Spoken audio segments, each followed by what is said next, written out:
imisozi ugaburira ibikona, natwe uraduhaza uduha ivyo kurya mu gihe dushonje, uduha amazi mu bugaragwa, udusubizamwo intege zo kugukorera.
Wawe nakabura rugero, uhora uramira abaciye bugufi,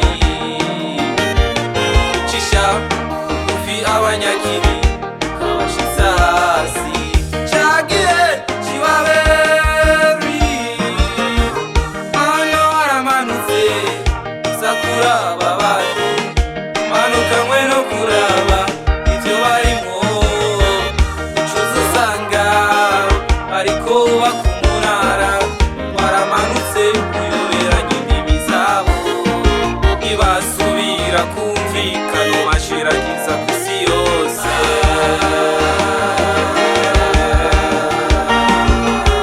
Wacabukije Abisirayeli ikiyaga gitukura, waraturinze kurara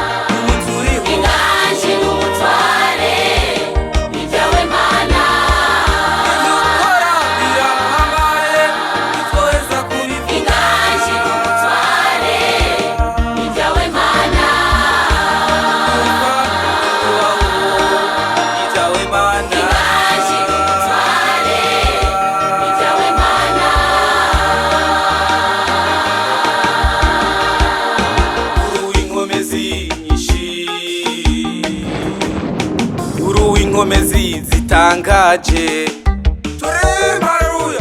Inkomezi nyinshi. Uhoraho nyene ingabo izina ryawe riteye ubwoba. Inkomezi zitangaje. Wamaniye umuriro ku musozi Karumeli mu gihe ca Eliya, Abisirayeli baravuga bati Uhoraho niwe Mana. Wereye mbere na mbere wanyura Imana ikora ibikomeye, n'uyu munsi uracakora. Turacavuga gukomera kwawe kuko atayindi Mana ihwanye nawe. Izina ryawe rirakomeye. Inganji n'umutware.